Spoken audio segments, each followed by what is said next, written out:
Saya sering menasihati diri saya dan juga Bapak Ibu sekalian, ingat, pegangin jadi prinsip hidup ini. Meninggal ini kita tuh akan mati nanti, maka menuju ke akhirat, menuju ke kuburan, bawa dua hal dan jangan bawa dua hal. Bawa dua hal ini apa? Amal soleh dan teman soleh. Sibuk dari amal soleh ke amal soleh. Dan teman-teman kita semuanya yang baik-baik. Nanti kalau amal kita kurang, mereka bisa bantu kita kalau mereka lolos. Itu yang kita sibuk. Dari amal soleh yang lain. Zikir yang lain apalagi nih. Doa yang lain apalagi. Sedekah apalagi. Silaturahim apa yang mana lagi. Jenguk orang sakit yang siapa lagi. Dan seterusnya. Dan juga teman-teman baik semuanya. Yang selalu mengingatkan kita. Ayo sholat malam yuk. Ayo puasa besok Senin Kamis. Ini Ayyamul Bid. Ini dan seterusnya. Itu pengajian di sana. Selalu dengan lingkungan itu. Itu yang kita bawa menuju ke akhirat. Amal soleh dan teman-teman yang baik. Kemudian jangan bawa dua hal. Jangan bawa dosa dan jangan bawa musuh. Jangan sibuk dari dosa ke dosa tidak taubat dan selalu ada musuhnya. Allahu Rabbi wal Islam dini wa Muhammadan Rasulullah. Assalamualaikum warahmatullahi wabarakatuh. Alhamdulillah, lisan kita selalu memuji Allah atas segala nikmat dilimpahkan kepada kita. Termasuk Allah subhanahu wa ta'ala masih memilih kita di antara hamba-hambanya yang bisa hidup hari ini dan akhirnya mengisi dengan hal-hal yang bermanfaat dari kewajiban-kewajiban yang Allah bebankan kepada kita dan juga termasuk bisanya hadir dalam majelis ilmu sehingga dengan ilmu ini dipastikan iman kita akan bertambah dan kalau iman bertambah maka juga dipastikan kita akan selalu senantiasa konsisten menjaga amal soleh dan juga jauh dari dosa-dosa. Maka syukuri nikmat ini dan selalu pertahankan. Selanjutnya kita panjatkan salawat dan taslim, salam hormat kita kepada utusan Allah Nabi besar Muhammad sallallahu alaihi wa ala alihi wa sahbihi wasallam sebagaimana Allah telah perintahkan kita untuk mengucapkan salam hormat tersebut. Insyaallah kesempatan ini pertemuan perdana untuk membedah buku karena yang lalu adalah pertemuan masih umum tentang masalah kematian dan alam barzah. Maka saya memilih buku ini yang ditulis oleh Dr. Ahmad Mustafa Mutawalli, Kunci Sukses di Alam Kubur, yang akan kita bahas nanti panjang lebar insyaAllah. Kurang lebih ada 44 kiat agar seorang muslim dan muslimah selamat di alam kubur itu sendiri. Dan saya berharap tentu ibu-ibu sekalian memiliki bukunya ya. Membeli buku ini tidak seberapa nilainya, tapi insyaAllah akan mendapatkan manfaat yang sangat besar. Kalau perlu beli dalam jumlah yang banyak, bagikan kepada teman-teman yang ikut di pengajian. Bagikan kepada kerabat, sejawat, dan siapa saja yang dikenal. Semoga saja kita berharap dengan dipelajari dan juga dibaca buku ini, kita malah lebih hati-hati dalam melakukan perbuatan pelanggaran agama dan juga makin rajin untuk mengerjakan ketaatan-ketaatan. Ya. Seperti biasa, saya kalau membedah buku, maka kita tidak buru-buru untuk menyelesaikannya dan saya selalu sarankan untuk mulai dari daftar isinya. Bisa dilihat daftar isi di situ. Setelah muqaddimah, penulis mengatakan ada 44 cara selamat dari azab kubur. Mulailah beliau menyebutkan 44 itu. Yang pertama iman kepada Allah sebagai Rabb dan Islam sebagai agama.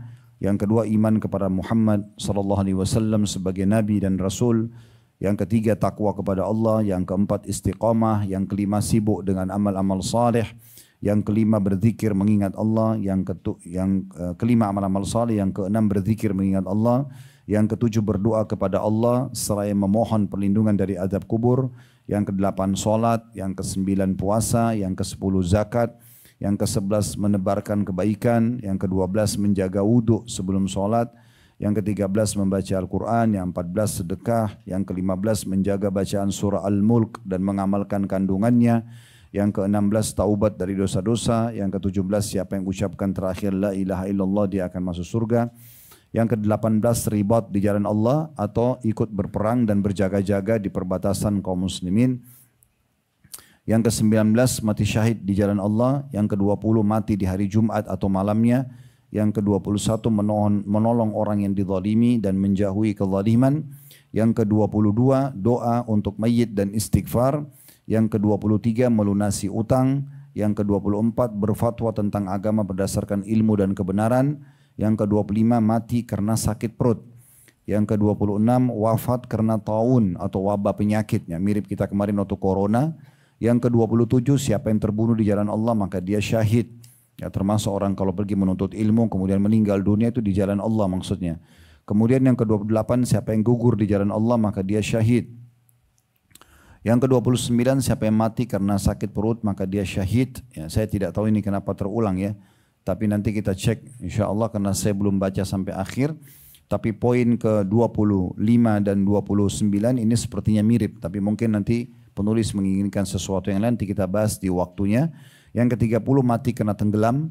Yang ke-31 mati tertimpa reruntuhan bangunan. Ya, mirip teman-teman kita sekarang di Gaza ya. Kemudian 32 seorang ibu yang meninggal dalam masa nifas karena anaknya, maksudnya melahirkan. Yang ke-33 mati karena terbakar. 34 mati karena penyakit TBC. Yang ke-35 mati karena mempertahankan harta yang mau diambil oleh orang lain. Yang ke-36 siapa yang terbunuh karena membela keluarganya maka dia syahid. Yang ke-37 siapa yang terbunuh karena membela agamanya maka dia syahid. Yang ke-38 siapa yang terbunuh karena membela dirinya maka dia syahid. 39 siapa yang terbunuh karena mempertahankan haknya maka dia syahid. Ke-40 tidak menangisi dan meratapi mayit. Ya. 41 tidak gulul atau korupsi harta rampasan perang. 42 meninggalkan ghibah atau gosip. 43 meninggalkan namimah atau adu domba. Terakhir 44 menghalangi diri dari najis air seni dan juga menjaga diri darinya. Jadi ini kurang lebih kiat-kiat yang disusun oleh penulis. Tujuannya adalah untuk kita jaga dan akhirnya kita akan ya, selamat dari siksa kubur itu sendiri.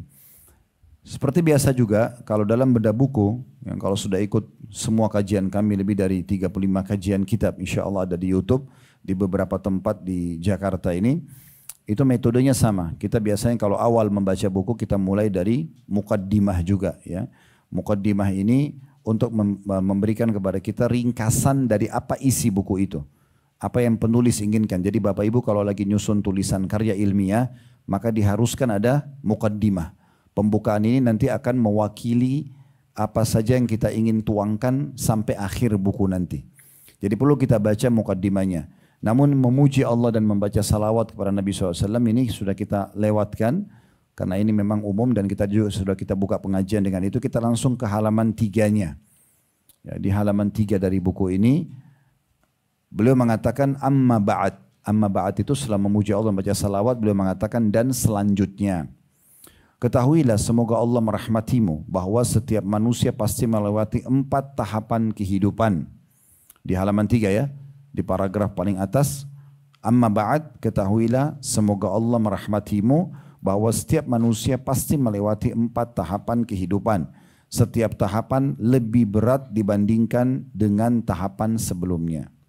Yang pertama, tahapan kehidupan dalam rahim ibu. Di sana janin tercipta dan ruh ditiupkan padanya. Ini semua sudah kita tahu. Yang kedua, kehidupan alam dunia. Sekarang yang kita lalui ini, di sini seorang hamba memperoleh kebaikan dan keburukan. Maksudnya dia buat ketaatan, dapat balasannya, patuh, dan juga dia membuat keburukan akan ada hukumannya nanti. Yang ketiga, kehidupan alam barzah. Ini akan jadi bahasan fokusan kita nanti. Alam barzah adalah alam dinding. Barzah itu artinya dinding ya. Pemisah antara kehidupan dunia dan kehidupan akhirat nantinya. Di tengah-tengah dia. Di sini dikatakan kehidupan alam barzah, kehidupan yang lebih luas. Perbandingannya dengan alam dunia seperti perbandingan alam dunia dengan alam sebelumnya. Jadi maksudnya dia lebih luas lagi. Ya, kehidupannya mungkin bisa lebih lama. Sebagaimana kita lebih lama hidup di dunia dibandingkan alam rahim dulu. Yang keempat, kehidupan alam akhirat yang abadi. Di sana hanya ada surga dan neraka. Tidak ada tahapan yang lain sesudahnya. Itu terakhir. Dan Allah berfirman, fatabarakallahu ahsanul khaliqin, maka maha suci Allah pencipta paling baik. Dinukil dari surah Al-Mu'minun ayat 14. Lalu penulis mulai masuk menjelaskan ke tahapan kehidupan yang ketiga langsung. Karena kita sudah lewati tahapan kehidupan yang pertama di rahim ibu, tahapan kehidupan kedua sekarang sedang kita lalui. Maka beliau menjelaskan tahapan yang datang setelah itu. Dan ini akan lebih penting untuk diperhatikan karena penentuannya ada di masa kehidupan kita sekarang. Selama kita lalui kehidupan dunia, maka penentuan untuk alam barzah, kehidupan yang ketiga, dan alam akhirat yang merupakan kehidupan abadi nantinya. Beliau mendatangkan dalil karena cukup banyak orang yang tidak yakin ada kehidupan setelah kematian. Mereka yakin manusia hidup saja di dunia, selesai. Nanti kalau masuk kuburan, mereka akan menanyakan mana buktinya kalau mereka bisa hidup lagi atau di situ ada kehidupan. Toh kalau kuburan digali, ditemukan tulang belulang, kotak saja, mana buktinya? Kami tidak bisa lihat, dan segala macam bantahan yang mereka sebutkan sebagai syubhat dalam kehidupannya. Maka penulis mendatangkan dalil-dalil dari Al-Quran dan juga hadis-hadis Nabi SAW tentang adanya kehidupan kuburan itu sendiri. Dan sebagai seorang muslim kita wajib mengimani hal tersebut. Rukun iman kita ada 6, artinya iman itu sesuatu yang tertanam dalam hati seorang hamba dengan penuh keyakinan itu benar. Ada 6, selain iman kepada Allah, iman kepada malaikat-malaikat, kitab-kitab, rasul-rasul. Ada yang kelima, iman kepada hari kiamat. Ini satu paket Bapak Ibu sekalian. Satu paket dari prosesi kematian, kemudian masuk alam kuburan atau alam barzah, hari kebangkitan, nanti surga dan neraka. Ini satu paket. Wajib kita imani semuanya. Tidak boleh ada keraguan sedikit pun. Nah, dalil-dalil ini cukup banyak yang membuktikan kepada kita tentang adanya kehidupan di kuburan itu. Walaupun mungkin secara kasat mata, bagi yang hidup melihatnya itu seperti kotak saja. Toh kalau digali ditemukan paling tulang belulang saja. Tapi kita meyakini itu adalah alam barzah. Dan alam barzah ini perlu saya titik beratkan, dimanapun seseorang itu meninggal dan bagaimanapun prosesinya, dia akan sampai ke alam barzah itu. Contoh, ada orang meninggal di atas pesawat meledak, terbakar, nggak ditemukan sepotong pun badannya, tetap dia akan sampai ke alam barzah itu. Ya. Begitu juga orang meninggal tenggelam di lautan, dicabit-cabit badannya oleh ikan, tetap ruhnya akan sampai ke alam barzah. Ya, tidak harus dikubur di dalam tanah, gitu ya. Alam barzah itu adalah sebuah dinding alam yang memang Allah Subhanahu wa taala siapkan. Memang akan kita hidup di sana dan sangat ya panjang kehidupan di sana, cuman sudah tidak bisa beramal lagi. Disitulah penyesalan akan bermula dari seseorang yang banyak ya melalaikan waktunya, melalaikan ketaatan-ketaatan kepada Allah, banyak berbuat pelanggaran dan tidak mau bertobat, walaupun sinyal Allah selalu datang mengingatkan dia agar taubat dan kembali ke jalan Allah Subhanahu wa taala. Di situ alam penyesalan, tapi tidak bisa buat apa-apa lagi. Yang hanya bisa menambah amal dia apa yang dia tinggalkan sebagai sedekah jariah, wakaf tanah, masjid yang terus bermanfaat sehingga bisa menambah amal dia, atau dia memiliki keturunan yang soleh yang terus saja mendoakan dia, atau ilmu bermanfaat yang disebarluaskan dari tulisan karya tulisan dia ya. Apapun itu manfaat, insya Allah itu akan bisa sampai kepada si mayit. Baik, beliau menuliskan di sini di halaman 4 dalil tentang kepastian adanya kehidupan di kuburan atau alam barzah itu. Yang pertama dari Al-Quran, firman Allah Subhanahu wa taala dalam surah As-Sajdah ayat 21. Di mana Allah Subhanahu wa taala berfirman, "Walanudhiqannahum minal adzabil adna dunal adzabil akbari la'allahum yarji'un." Dan sesungguhnya kami merasakan kepada mereka sebagian azab yang dekat sebelum azab yang lebih besar di akhirat nanti. Mudah-mudahan mereka kembali ke jalan yang benar. Ibnu Abbas, sahabat Nabi yang mulia, berkata radhiyallahu anhuma, sebagian dari azab ini di dunia, lalu mereka akan mendapatkan yang lebih besar di alam kubur, dan azab yang paling besar lagi adalah azab neraka Jahannam. Ini perkataan Ibnu Abbas radhiyallahu anhuma dalam menafsirkan surah As-Sajdah ayat 21. Maksudnya azab yang dekat adalah azab di dunia, sakit, gangguan orang, sumpah, sedih karena dosa yang dia lakukan supaya dia kembali kepada Allah. Plus nanti di kuburan juga begitu. Akan datang azab yang lebih berat kalau dia tidak sempat taubat, dan lebih berat lagi nanti di akhirat. Mujahid itu Bapak Ibu sekalian adalah nama seorang tabi'in. Ya, kalau yang sudah tahu alhamdulillah. Kalau yang belum tahu, di situ ada Mujahid berkata, maksudnya adalah azab kubur. Yang dimaksud dengan siksa yang dekat adalah siksa kubur. Ini dalil yang pertama. Dalil yang kedua dari Al-Quran adalah surah Ghafir ayat 46. Surah Ghafir ayat 46. Allah Subhanahu wa taala berfirman tentang Fir'aun dan siapapun yang ikut meyakini dia sebagai Tuhan, yang mendukung kekufuran dia. Dalam surah Ghafir ayat 46 bunyinya, "An-naru yu'raduna 'alaiha ghuduwan wa 'ashiyya Wa yauma taqumus sa'atu adkhilu ala fir'auna asyaddal 'adzab.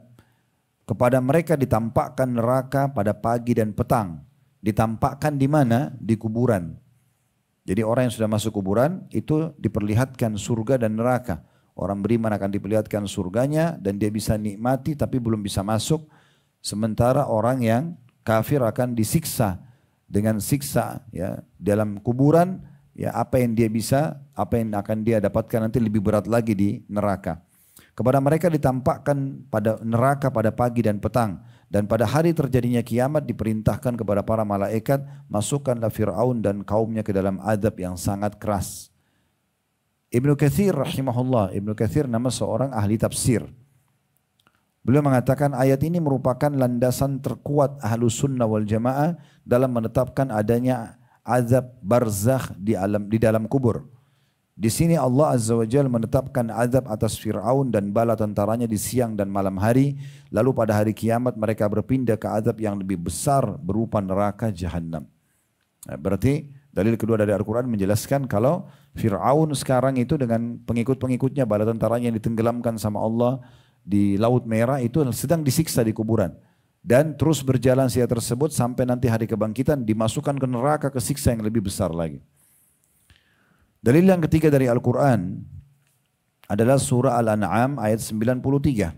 Surah Al-An'am ayat 93. Bunyinya, walau tara ididh zalimuna fi gamaratil mauti wal malaikatu basitu aydihim akhriju anfusakum al-yawma tujzauna adzabal huni bima kuntum taquluna 'ala Allahi ghairal haqqi wa kuntum an ayatihi tastakbirun. Terjemahannya, alangkah dahsyatnya sekiranya kamu melihat di waktu orang-orang zalim berada dalam tekanan sakaratil maut. Maksudnya sayangnya kalian tidak bisa lihat, Allah masih nutupin. Kalau kalian bisa lihat bagaimana orang kafir, orang munafik, orang musyrik, orang yang banyak dosa pada saat malaikat maut mencabut ruh mereka, sedangkan para malaikat memukul dengan tangannya sambil berkata kepada orang tersebut, keluarkanlah nyawamu. Pada hari ini kamu dibalas dengan siksa yang sangat menghinakan. Karena kamu selalu mengatakan terhadap Allah perkataan yang tidak benar. Dan kamu selalu menyombongkan diri terhadap ayat-ayatnya. Jadi siksaan mereka tidak ditunda hingga habisnya umur dunia. Bahkan mereka sudah diadab sebelum hari kiamat. Dan itu adalah azab kubur. Ini dalil-dalil yang diangkat oleh beliau. Tentu dalil tentang ini cukup banyak ya. Di sini beliau menyebutkan tentang 3 ayat Al-Quran berhubungan dengan masalah. Nanti saya akan tambahkan cukup banyak ayat-ayat Al-Quran tentang adanya kehidupan di kuburan dan adanya kebangkitan setelah itu menuju ke alam di mahsyar untuk dihisab. Tentunya setiap manusia akan dihisab. Nanti akan kita tambahkan insya Allah. Saya akan bacakan dulu, beliau menulis mengangkat 2 buah hadis dulu yang menguatkan tentang adanya siksa kubur atau kehidupan di kuburan itu. Dari sunnah di halaman 6 diriwayatkan dari Masruq. Masruq seorang tabi'in yang masyhur, muridnya Aisyah radhiyallahu anha. Dari Ummul Mukminin Aisyah radhiyallahu anha, dakhalat yahudiyatun 'alaiha fastawhabatha syai'a wa wahabat laha Aisyah faqalat ajarakillahu min adzabil qabr.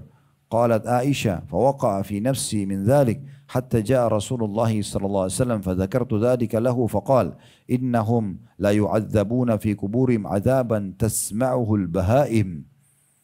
Bahwasanya ada seorang wanita Yahudi datang kepada Ummul Mukminin Aisyah radhiyallahu anha bertamu. Lalu wanita Yahudi itu meminta sesuatu kepada Aisyah, minta dikasih makanan ya sesuatu, dan Aisyah pun memberikannya.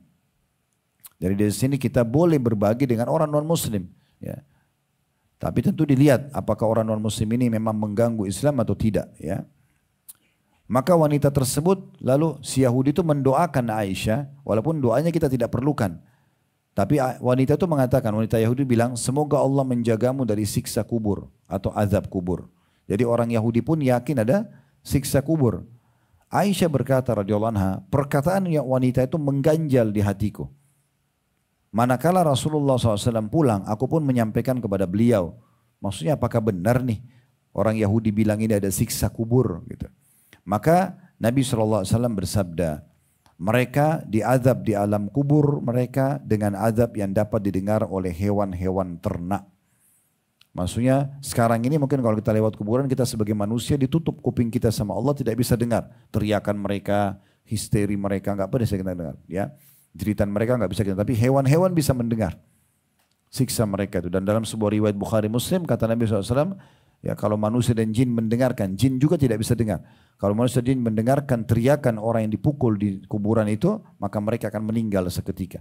Karena memang kerasnya teriakan mereka itu. Jadi beruntunglah kita menjadi seorang sosok muslim yang sudah dapat bocorannya. Ya. Jangan jadi menjadi orang bodoh lagi. Ya. Pura-pura tidak tahu, tidak mau belajar agama. Padahal sebenarnya sudah disampaikan. Kita ini orang muslim sangat dimanjakan Bapak Ibu sekalian. Disampaikan awal penciptaan manusia, Nabi Adam AS dari tanah, bagaimana prosesi malaikat disuruh sujud, bagaimana iblis menolak, bagaimana Nabi Adam dikeluarkan dari surga sampai turun-temurun, bagaimana Allah utuskan para nabi-nabi dari keturunan Adam untuk menyampaikan mana yang Allah inginkan, mana yang Allah larang, bagaimana hukuman bagi orang-orang yang membangkang, bagaimana balasan baik bagi orang-orang yang beriman. Terus saja begitu disampaikan sampai meninggal, prosesi mati yang baik bagaimana, prosesi mati yang buruk seperti apa, alam barzakh kuburan terinci sekali. Nanti akan kita bahas lebih jauh tentang masalah insya Allah, terinci sekali tentang masalah alam kuburan tersebut, dan kita penuh keyakinan memang di sana ada kehidupan dikenal dengan alam barzakh. Kemudian setelah itu ada kebangkitan. Kuburan bisa jadi taman dari taman surga atau lubang dari lubang neraka. Kemudian ada hari kebangkitan, ditimbanglah amal baik, amal buruk kita. Wa may ya'mal mithqala dzarratin khairan yara. Siapa yang buat seperti biji sawi dari kebaikan, dia akan lihat dan akan diberikan balasan. Wa may ya'mal mithqala dzarratin syarran yara. Siapa yang berbuat seperti biji sawi dari keburukan akan diperlihatkan dan akan dihukumkan kepadanya. Lalu kemudian surga dan neraka. Surga abadi bagi orang-orang yang beriman, dan neraka akan abadi bagi orang-orang yang kafir, munafik, dan orang-orang musyrik. Ya, seperti itulah. Kita sudah dapat bocorannya dari awal manusia sampai akhir kehidupan kita. Maka jadilah orang yang cerdas, selalu betul-betul memahami ini, mempelajari dan menjadikan sebagai prinsip hidup. Makanya pernah ada seorang sahabat mengatakan, ya Rasulullah, ayyul mu'minina aqyas. Siapa orang mukmin yang paling cerdas? Kata Nabi SAW, aktsaruhum lil mauti dzikra wa aktsaruhum lahu isti'dada. Kama qala Nabi SAW. Artinya orang mukmin yang paling cerdas adalah orang yang paling suka mengingat kematian dan selalu banyak punya persiapan untuk menghadapi kematian tersebut. Karena memang itu ada kehidupan. Akan ada balasan dari perbuatan-perbuatan kita. Beruntunglah orang yang sibuk dari amal soleh ke amal soleh yang lain. Dan rugilah orang yang terus lalai dari dosa kepada dosa tanpa taubat kepada Allah Subhanahu Wa Taala. Kemudian riwayat yang kedua diangkat oleh beliau dan dari Ibnu Abbas radhiyallahu anhu, itu bisa dilihat angka 2 ya. Ada di bawah footnote kecil. Hadis itu disebutkan dalam Sahih Sunan An-Nasai nomor 2066. Kemudian dari Ibnu Abbas radhiyallahu anhu dia berkata, "Atan Nabiyya sallallahu alaihi wasallam anna Nabiyya sallallahu alaihi wasallam kana yu'allimuhum hadha ad-du'a kama yu'allimuhum as-surata min al-Qur'an. Yaqul قولوا اللهم إني أعوذ بك من عذاب جهنم وأعوذ بك من عذاب القبر وأعوذ بك من فتنة المسيح الدجال وأعوذ بك من فتنة المحيا والممات." Bahwasanya Ibnu Abbas berkata Nabi SAW benar-benar mengajari para sahabat doa berikut sebagaimana beliau SAW mengajari mereka seluruh surah dari Al-Quran. Jadi saking pentingnya doa ini untuk difahami dan dihafal serta dipraktikkan sampai Nabi mengajarkan sahabat seperti mengajarkan ayat-ayat Al-Quran. Padahal ini cuma doa saja. Ya, beliau bersabda, ucapkanlah tadi doanya itu ya. Allahumma inni a'udzubika min adzabi jahannam. Ya Allah, aku berlindung kepadamu dari azab neraka jahannam. Nanti yang jauh sekali di sana, kehidupan terakhir. Ya, jangan sampai aku masuk neraka jahannam. Setiap sholat ulangi sebelum salam. Wa'udhu bika min azabil qabr, dan aku berlindung kepadamu dari siksa kubur. Ini saksi bahasan kita kalau ada kehidupan di alam kubur. Wa'udhu bika min fitnatil masih dajjal, aku berlindung kepadamu dari fitnahnya atau keburukannya Masih Dajjal yang keluar nanti di akhir zaman. Wa'udhu bika min fitnatil mahya wal mamat, dan jauhkanlah kami dari fitnahnya kehidupan dan kematian. Hari ini insyaAllah kita akan fokus membahas tentang masalah dalil-dalil alam barzah. Untuk 44 kiat ini kita belum masuk. Kita akan masuk nanti insya Allah pertemuan akan datang kiat yang pertama. Karena masih banyak dalil yang akan saya tambahkan yang Bapak Ibu nanti bisa lihat di surah berapa, di ayat berapa tentang kehidupan kuburan dan juga kepastian dibangkitkannya seseorang dari alam kubur. Dan kemudian kita akan kembangkan dengan pertanyaan insya Allah. Baik, kita tambahkan dalil-dalil yang perlu diketahui berhubungan dengan masalah bangkitnya orang dari kuburan dan adanya kehidupan kuburan. Kita akan sebutkan ada 19 ayat Al-Quran yang lain, atau sebenarnya ada 19 tapi saya tidak tahu apakah di 19 ini tadi saya belum konekkan apakah sudah ada disebutkan atau tidak ya. Yang pertama adalah surah Al-An'am, surah nomor 6 ayat 36. Surah nomor 6 ayat 36. Al-An'am surah nomor 6 ayat 36. Innama yastajibul ladina yasma'un wal mauta yab'athuhumullahu thumma ilaihi yurja'un. Hanya mereka yang mendengar sajalah yang mematuhi seruan Allah. Yang mau dengar, gunakan pendengarannya, mau duduk dengar seperti ini, merenungi dengan fikirannya, merenungi dengan hatinya, kemudian dia jadikan pegangan hidup, dia berhati-hati karena ada azab, ada siksaan yang diancamkan kalau dia melanggar di depannya, ya, dan juga ada balasan yang baik kalau dia lakukan ketaatan.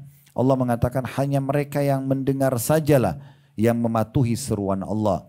Dan orang-orang yang mati hatinya, sengaja dia selalu menepis peringatan-peringatan, masa sih, gak usah deh, ini serem bahasannya atau apa saja. Dia coba menepisnya, akan dibangkitkan oleh Allah nanti. Kemudian kepadanya lah mereka akan dikembalikan. Maksudnya, dan orang-orang yang menutup hatinya itu akan tidak tahu semua ini, toh juga Allah akan membangkitkan semuanya nanti. Kemudian yang kedua surah Ibrahim, surah nomor 14 ayat 21. Allah subhanahu wa ta'ala berfirman ini akan ada kebangkitan nanti di mahsyar. Dibangkitkan di mana? Dari kuburan. وَبَرَزُوا لِلَّهِ جَمِيعًا فَقَالَ الدُّعَفَاءُ لِلَّذِينَ اسْتَكْبَرُوا إِنَّا كُنَّا لَكُمْ تَبْعًا فَهَلْ أَنْتُمْ مُغْنُونَ عَنَّا مِنْ عَذَابِ اللَّهِ مِنْ شَيْءٍ قَالُوا لَوْ هَدَانَ اللَّهُ لَهَدَيْنَاكُمْ سَوَاءٌ عَلَيْنَا أَجَزِعْنَا أَمْ صَبَرْنَا مَا لَنَا مِنْ مَحِيصٍ. Artinya, dan mereka semua di padang mahsyar nanti akan berkumpul menghadap kehadirat Allah. Jadi dibangkitkan dari kuburan, lalu dikumpulkan. Kita semua akan dikumpulkan dari manusia yang pertama Nabi Adam sampai manusia terakhir nanti menjelang hari kiamat. Dari pertama jin sampai akhir jin semua dibangkitkan, hewan-hewan semua dibangkitkan, ya. Dari pertama diciptakan sampai hewan yang terakhir semuanya akan dibangkitkan oleh Allah Subhanahu wa taala. Lalu berkatalah orang-orang yang lemah kepada orang-orang yang sombong. Orang-orang yang jadi pengikut para orang-orang kafir, ya, pemimpin-pemimpin yang salah, ya, yang membangkang kepada Allah Subhanahu wa taala, maka orang-orang lemah berkata pada orang-orang yang sombong, sesungguhnya kami dahulu adalah pengikut-pengikutmu. Maka dapatkah kamu menghindarkan daripada kami azab Allah walaupun sedikit saja? Jadi pada saat dibangkitkan, mereka sudah lihat neraka depan mata mereka, mereka dibangkitkan di mahsyar dalam kondisi kepanasan, maka orang-orang yang dulu cuma ikut-ikutan bela-bela walaupun orang salah, mereka bilang, kalian bisa tolong enggak pada orang-orang yang kuat? Bisa tolong kami dari siksa Allah walaupun sedikit? Maka orang-orang yang kuat dan sombong itu menjawab, seandainya Allah memberi petunjuk kepada kami, niscaya kami dapat memberi petunjuk kepadamu. Sama saja bagi kita. Apakah kita mengeluh atau bersabar? Sekali-kali tidak mempunyai tempat untuk melarikan diri. Hari kiamat sudah tidak ada lagi waktunya untuk menyesali, berbuat karena sudah tidak bisa apa-apa. Mau bersabar dengan siksa kubur, dan siksa neraka atau tidak, sama saja. Yang ketiga surah An-Nahl, surah nomor 16 ayat 84. Surah nomor 16 ayat 84. Wa yawma nab'atsu min kulli ummatin shahidan thumma la yu'dhanu lil ladzina kafaru wa lahum yusta'tabun. Ingatlah akan hari ketika kami bangkitkan dari kuburan, dari tiap-tiap umat seorang saksi atau rasul. Kemudian tidak diizinkan kepada orang-orang kafir untuk membela diri dan tidak pula mereka dibolehkan meminta maaf. Jadi Allah pastikan dalam surah An-Nahl ini, surah nomor 16 ayat 84, kalau nanti akan dibangkitkan semuanya termasuk rasul-rasul. Kemudian Allah jadikan para rasul itu sebagai saksi, ya, untuk umatnya. Di antaranya ada sebuah riwayat sahih, nanti pada hari kiamat Allah Subhanahu wa taala akan datangkan Nabi Nuh dan kaumnya. 950 tahun didakwahi oleh Nabi Nuh.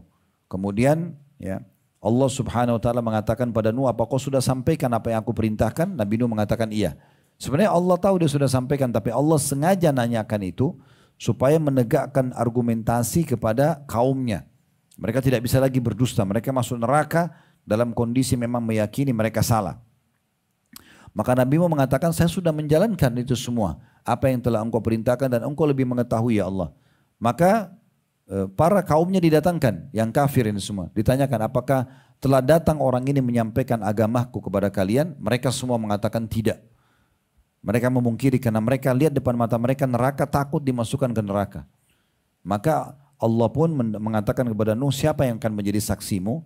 Maka kata Nuh alaihissalam, Muhammad dan kaumnya dan umatnya. Maka kita pun didatangkan pada hari kiamat dan kita akan mengatakan, benar ya Allah, engkau telah menurunkan Al-Quran, ayat Al-Quran menjelaskan kepada kami kalau Nabi Nuh telah mendakwai kaumnya dan terus saja terang-terangan, bahkan engkau sebutkan nama khusus surah dalam Al-Quran namanya surah Nuh.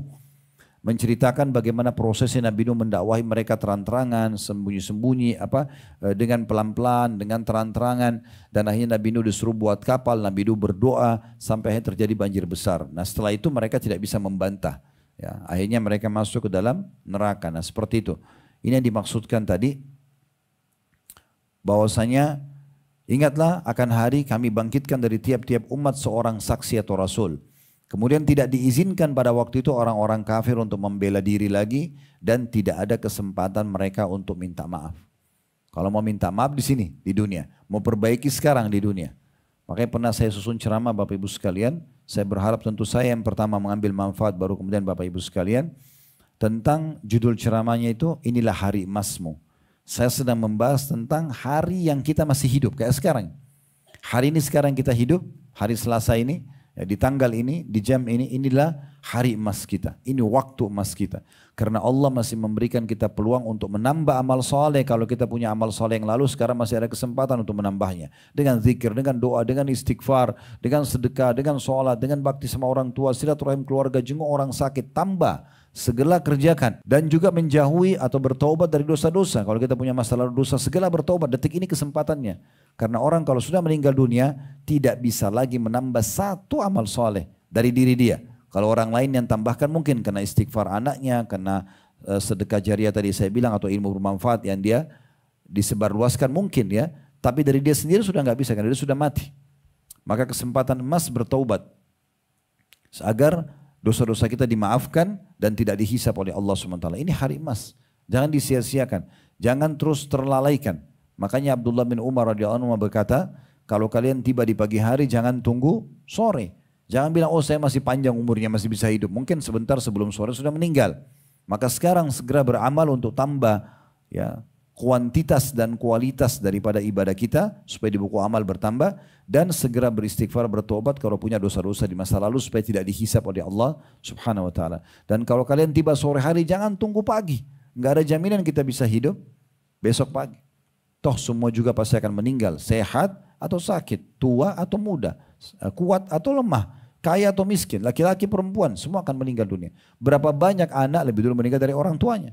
Berapa banyak juga orang tua meninggal sebelum anaknya? Berapa banyak saudara meninggal sebelum saudaranya? Berapa banyak meninggalnya murid sebelum gurunya? Ada juga guru sebelum muridnya, tetangga sebelum tetangga, dan seterusnya. Semua kita Bapak Ibu sekalian ini bukan menakut-nakuti, tapi semua kita ini sedang berjalan ke liang lahatnya masing-masing. Kalau kita ilustrasikan, semuanya kita lagi jalan, di depan kita ada liang lahat. Tinggal siapa yang lebih dekat yang lain lalu meninggal lebih dulu. Toh semua juga akan meninggal dunia. Makanya Allah pastikan, kullu nafsin dha'iqatul maut. Semua jiwa itu akan meninggal dunia. Beruntunglah orang yang faham ini. Dia buka mata dia, ya dia belalakan matanya, dia renungi dia fikirkan dengan pikiran akal sehatnya, dia renungi dengan hatinya kalau ini akan terjadi. Maka dia hati-hati. Dia maksimalkan amal soleh dan dia tinggalkan semua jenis dosa. Selesai. Itu aja. Karena tujuan kita diciptakan memang untuk mengabdi kepada Allah Subhanahu wa taala. Sebagaimana sudah kita tahu, dasar hukumnya adalah surah Az-Zariyat, surah nomor 51 ayat 56. Wa ma khalaqtul jinna wal insa illa liya'budun. Surah Az-Zariyat surah nomor 51 ayat 56. Dan aku tidak menciptakan jin dan manusia. Bapak Ibu, kita semua yang ada di sini ada tujuannya. Allah tidak ciptakan kita di sini lahir, punya orang tua, bisa menghirup oksigen, pakai air, ya, diberikan rezeki pakaian, makanan, minuman segala macam, kecuali untuk mengabdi kepada Allah. Memang kita ini untuk sholat, untuk puasa, untuk baca Quran, untuk zikir, memang untuk itu. Bukan untuk melanggar, bukan untuk berzina, bukan untuk menipu, bukan untuk riba, bukan untuk mengganggu orang, bukan. Sampai melakukan pelanggaran tersebut maka ada konsekuensi hukuman yang datang di dunia sebelum menuju ke alam barzah, sebelum menuju ke akhirat. Harus hati-hati. Ya. Jangan pernah buat masalah dengan orang lain. Hati-hati. Tidak usah. Kalau orang lain benci kita biarin aja. Kalau kita membuat masalah sama orang lain sehingga ada hak orang lain pada diri kita, jangan. Nanti berat.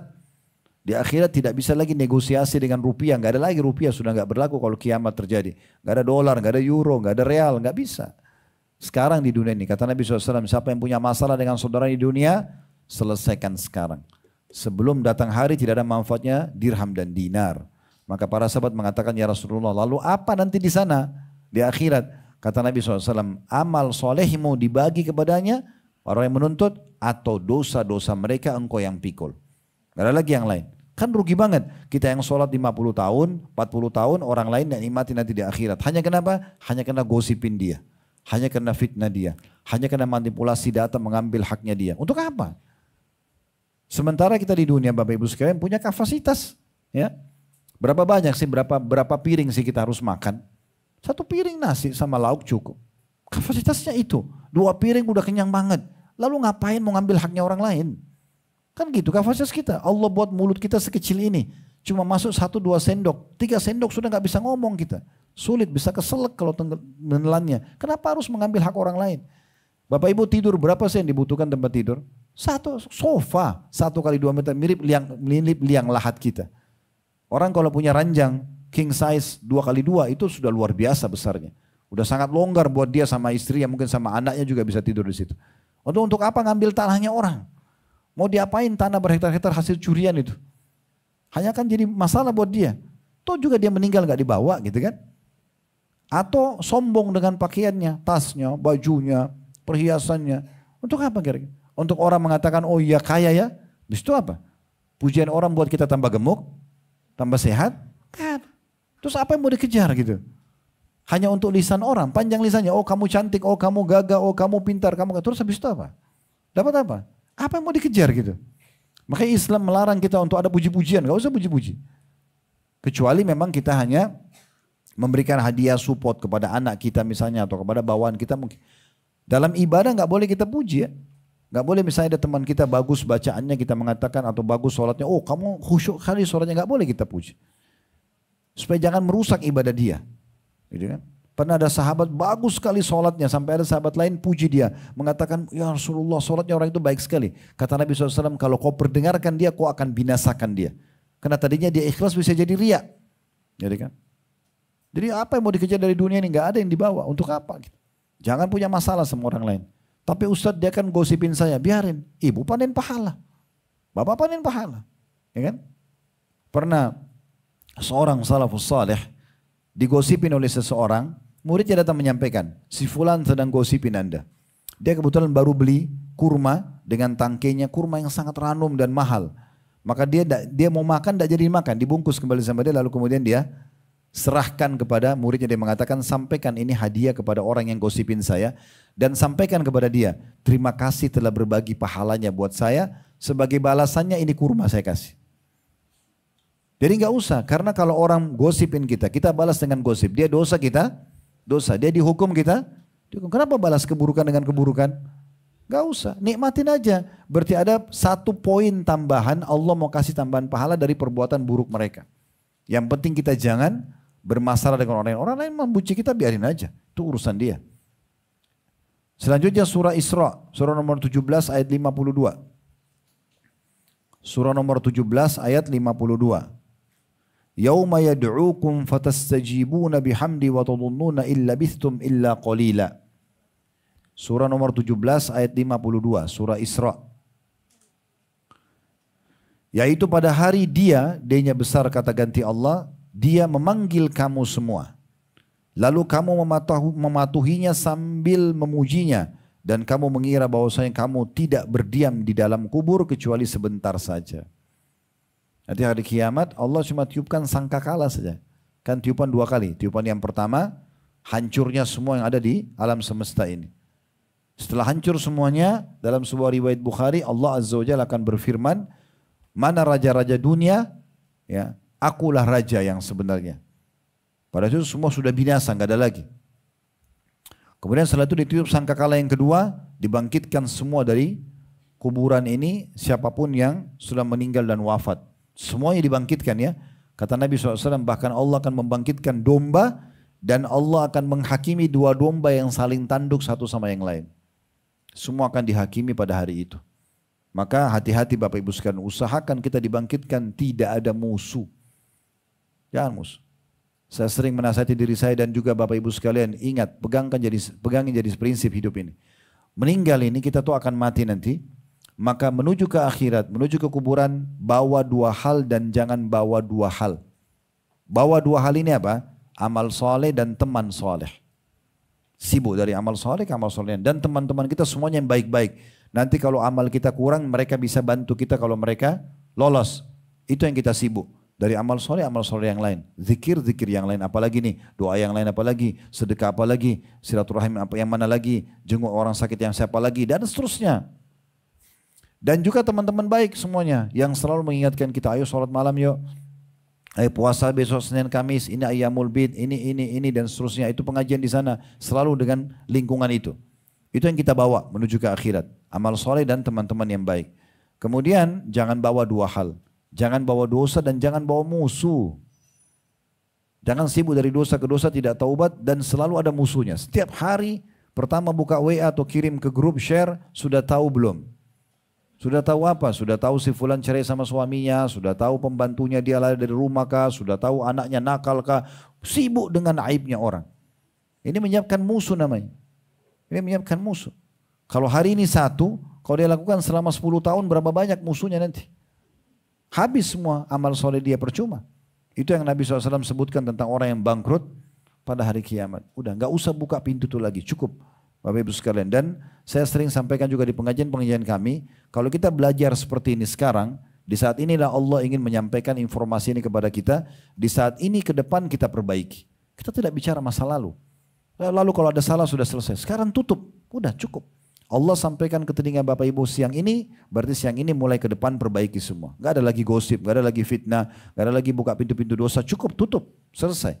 Dan pastikan kalau kita membuka pintu-pintu amal soleh akan datang ketenangan jiwa, rezeki akan melimpah. Coba resepnya.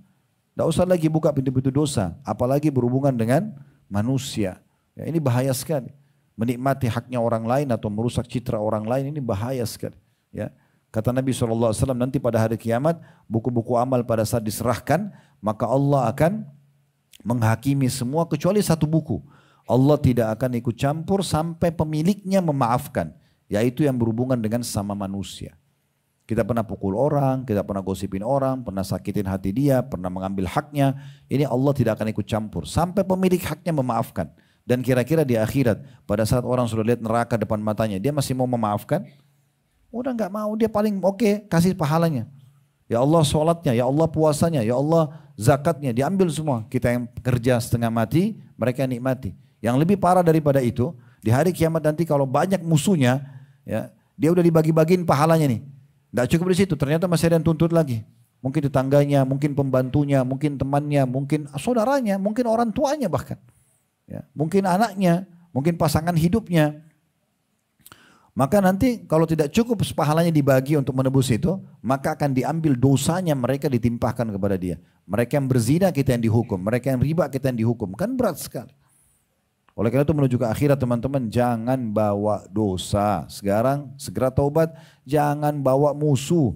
Kalau punya masalah sama orang minta maaf dari sekarang. Dan mulai hari ini, detik ini mulai titik ya, dari sini titiknya, tutup semua pintu gosip itu, gak ada lagi. Mulai ada yang mengatakan kamu udah tahu belum? Oh saya nggak tahu dan saya tidak mau tahu. Udah selesai. Saya nggak mau tahu. Kalau sudah gosipin orang nggak? Kalau ceritain orang nggak mungkin. Ya. Sampai pernah ada salafus saleh duduk sama teman-temannya, mereka gosipin seseorang. Maka dia berdiri, mohon maaf ini cerita begitu, dia berdiri lalu kemudian dia buka bajunya. Ini laki-laki sama laki-laki.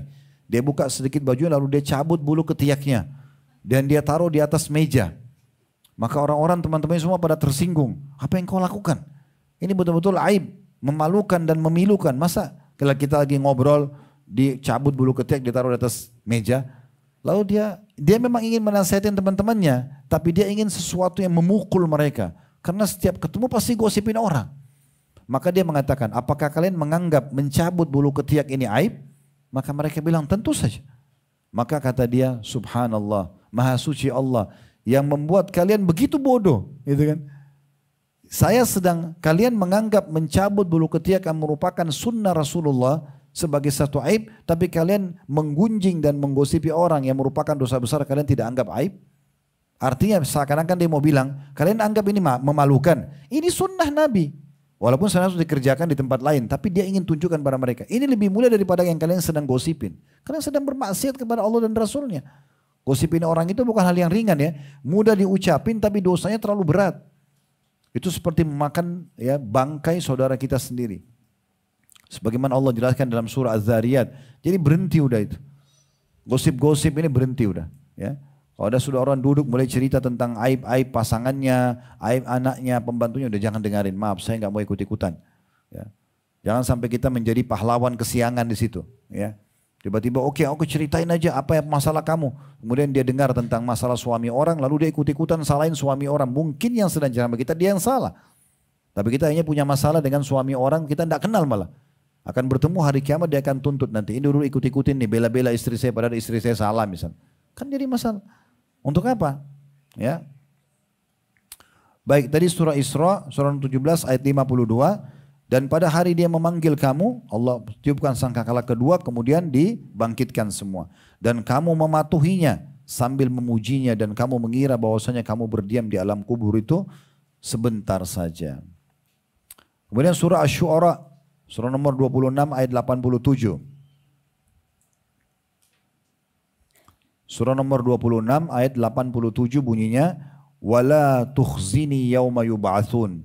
Dan janganlah engkau hinakan aku pada hari mereka dibangkitkan.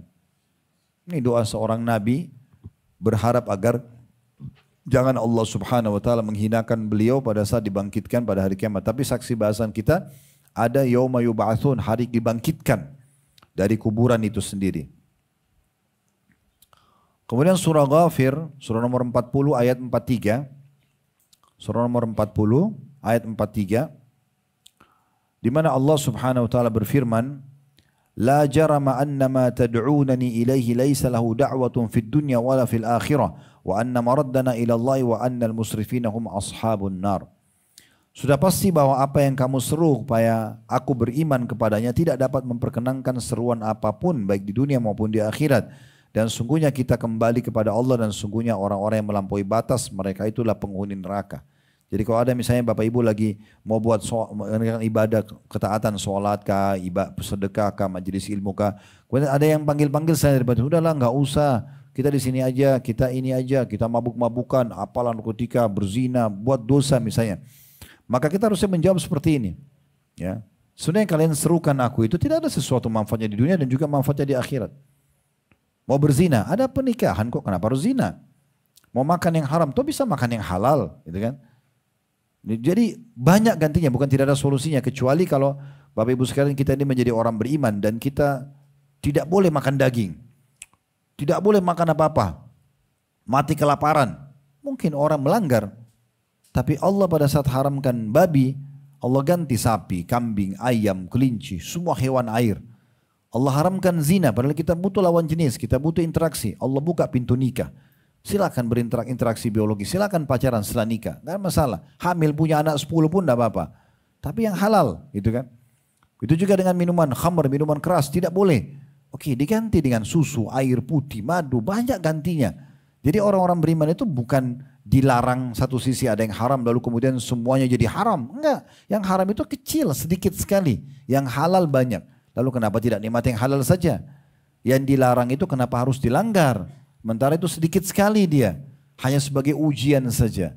Hanya sebagai ujian saja. Ya, jadi harusnya kita menjawab orang-orang itu sebagaimana ayat ini.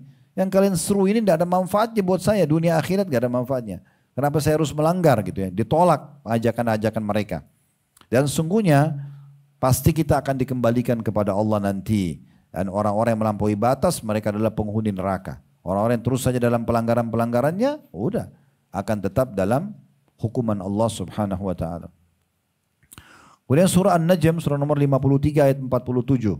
Selanjutnya surah nomor 53 ayat 47. Yang bunyinya, wa anna alaihin nash'atal ukhra. Dan bahwasanya dialah yang menetapkan kejadian atau kebangkitan setelah mati. Ini bahwasanya dialah, kalau lihat terjemahannya di aplikasi Al-Quran di handphone Bapak Ibu sekalian, itu An-Najm ayat surah nomor 53 ayat 47 diterjemahkan, dan bahwasanya dia, D-nya besar, kata ganti Allah. Dialah yang menetapkan kejadian yang lain, maksudnya kebangkitan sesudah mati.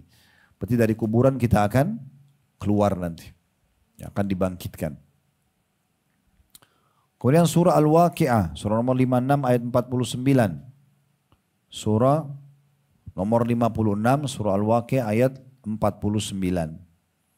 Qul innal awwalina wal akhirin. Katakanlah sungguhnya orang-orang yang terdahulu dan orang-orang yang kemudian. Lamajmu'una ila miqati yaumin ma'lum. Pasti akan disatukan nanti di hari mereka akan disatukan atau dibangkitkan. Ayat 49 sama ayat 50 ya, Al-Waqi'ah. Surah nomor 56 ayat 49 sampai ayat 50.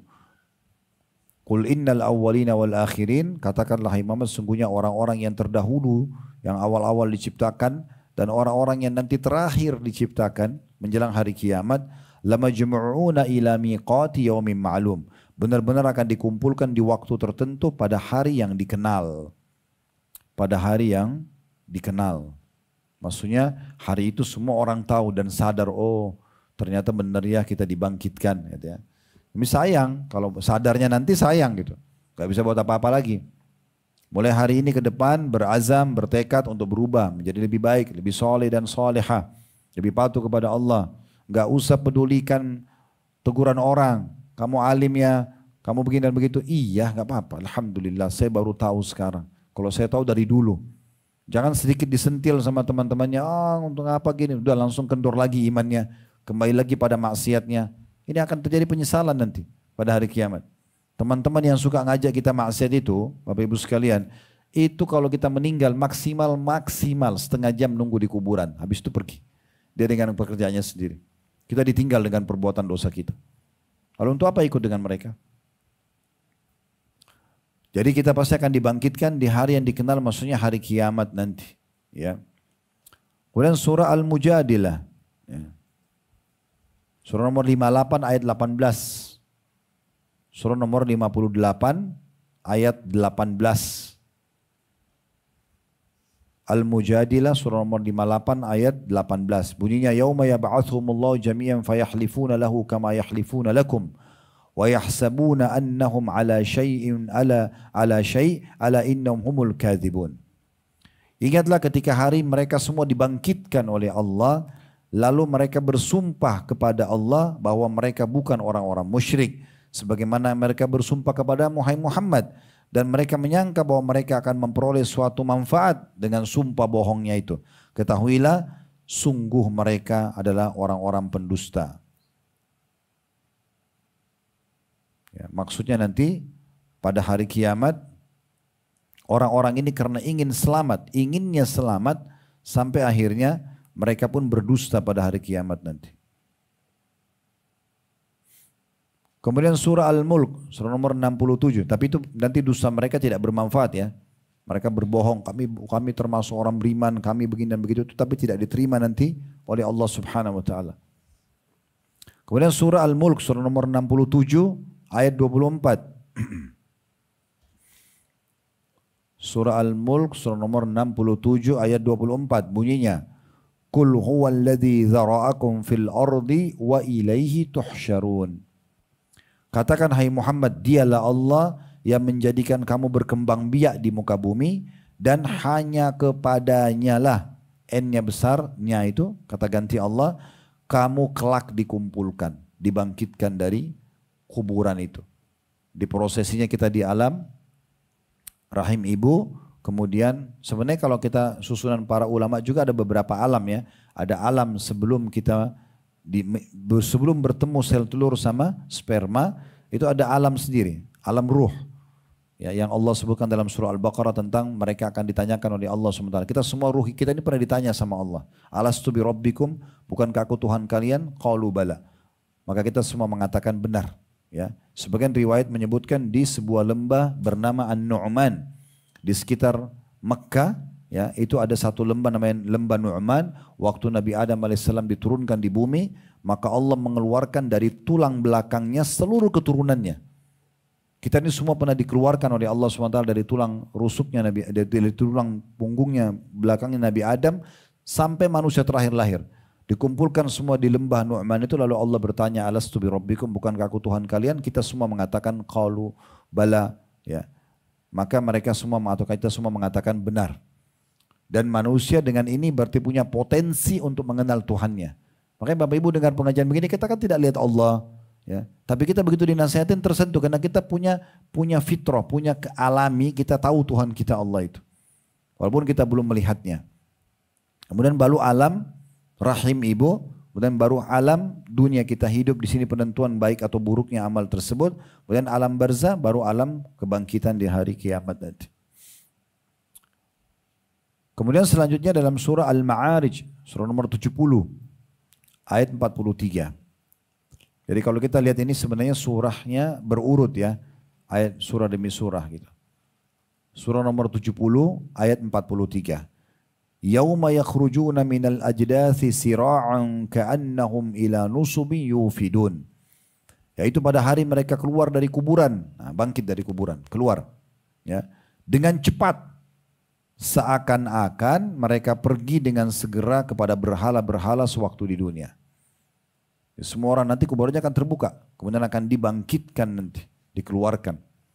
Kata Nabi SAW, akulah orang yang pertama dibukakan kuburannya, kemudian dibangkitkan.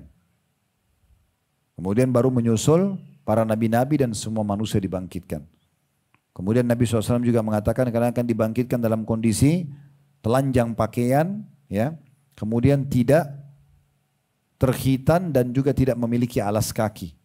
Maka kata Aisyah, ya Rasulullah, kalau begitu manusia akan saling lihat melihat, betapa malunya. Laki-laki sama perempuan bisa lihat melihat dibangkitkan dalam kondisi semua telanjang badan.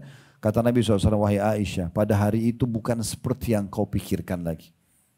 Setiap orang berharap bisa selamat. Saya kasih contohnya. Kalau misalnya kayak teman-teman kita sekarang di Gaza misalnya, lagi dibombardir segala macam. Kemudian ada orang yang lari tanpa pakaian. Orang masih ada syahwatnya? Udah nggak ada. Orang lagi genting. Orang itu muncul syahwatnya kalau lagi tenang, ya. Lagi nggak ada gangguan pikiran, lagi nggak stres, kan? Itu mungkin. Tapi kalau lagi ada masalah nggak mungkin orang berpikir lagi, oh iya itu badannya putih, oh ini gemuk, nggak ada orang pikir. Nggak ada lagi. Nah di mahsyar nanti dibangkitkan tidak ada lagi orang berpikir begitu. Dan memang orang tidak selamanya tidak berbusana. Kata Nabi SAW, dan orang yang paling pertama diberikan busana oleh Allah adalah Ibrahim alaihissalam. Kata sebagian ulama, tentu di sini tidak saling melihat ya. Tapi Allah langsung bangkitkan, lalu Allah segera juga berikan pakaian kepada mereka. Karena Ibrahim alaihissalam pada saat mau dilempar ke dalam api oleh Namrud, pakaiannya dilepaskan. Dengan tujuan untuk menyiksa Nabi Ibrahim lebih banyak lagi atau lebih keras lagi gitu ya. Maka Allah berikan kepada Ibrahim alaihissalam. Dan orang-orang beriman nanti akan diberikan pakaian bercahaya putih. Sementara orang-orang kafir akan diberikan pakaian terpanas dari api. Maka akan berbeda nanti di mahsyar. Hiruk-piruknya akan berbeda nanti kebangkitan. Itu ada bahasan sendiri. Kita masih bahas nanti ini tentang alam barzah ya. Kalau bahas tentang hari kebangkitan itu bahasanya panjang juga tuh, beda lagi. Kita belum bahas ke sana itu. Bagaimana jenis-jenis orang yang akan dibangkitkan nanti pada hari kiamat. Ada yang di atas wajahnya, ya, jalan di atas wajahnya. Ada yang tenggelam dengan keringatnya. Ada yang histeri, ada yang begini dan begitu segala macam. Ada yang dililit dengan ular yang mematok-matok kepalanya, ya, yang disetrika dengan hartanya yang dibuat seperti lempengan api di dahinya, di punggungnya, gitu kan, di lambungnya, karena mereka tidak keluarin zakat dan sekian banyak siksaan-siksaan yang bisa saja datang kepada orang. Kita pun juga belum membahas tentang jenis-jenis siksa kuburan sendiri. Itu cukup banyak disebutkan tentang jenis-jenis siksa kuburan, ya. Bagaimana Nabi SAW lewat di satu kejadian ada orang yang kepalanya dihancurkan dengan seseorang dengan batu yang keras. Begitu hancur diutuhkan lagi. Waktu Nabi SAW tanya siapa? Kata Jibril itu orang yang melalaikan sholatnya. Contoh. Ada orang yang Nabi SAW diperlihatkan tidur. Kemudian kepalanya juga dihantam dengan batu. Bukan dihantam dengan batu. Tapi ditarik dari lubang hidungnya ke tengkuknya. Dari mulutnya ke tengkuknya. Dari matanya ke tengkuknya. Jadi dirobek. Sebelah kanan Sebelah kiri juga begitu. Lalu Nabi SAW bilang, siapa orang ini? Begitu menderitanya. Kata Nabi SAW, orang ini keluar dari rumahnya, kata Jibril AS, orang ini keluar dari rumahnya membawa berita bohong sehingga tersebar seluruh muka bumi. Gosip, hoax. Ya. Seperti sekarang banyak nyebar-nyebarin, makanya hati-hati. Kalau kita tahu saja itu informasi benar, jangan sebarin. Apalagi kalau tidak benar. Maksudnya ini berhubungan dengan hak orang lain ya. Beda kalau kita sekarang sebarin berita tentang Palestina supaya orang-orang tahu, itu lain. Kita sebarin pengajian, potongan ceramah, oke. Tapi kalau sebarin gosip tentang orang, ini bahaya sekali. Apalagi sedangkan dalam kondisi benar saja orang itu salah, tidak boleh kita sebarin. Apalagi kalau benar itu tidak benar, kita sebarin, ini malah lebih masalah buat kita. Maka hati-hati teman-teman sekalian, hati-hati.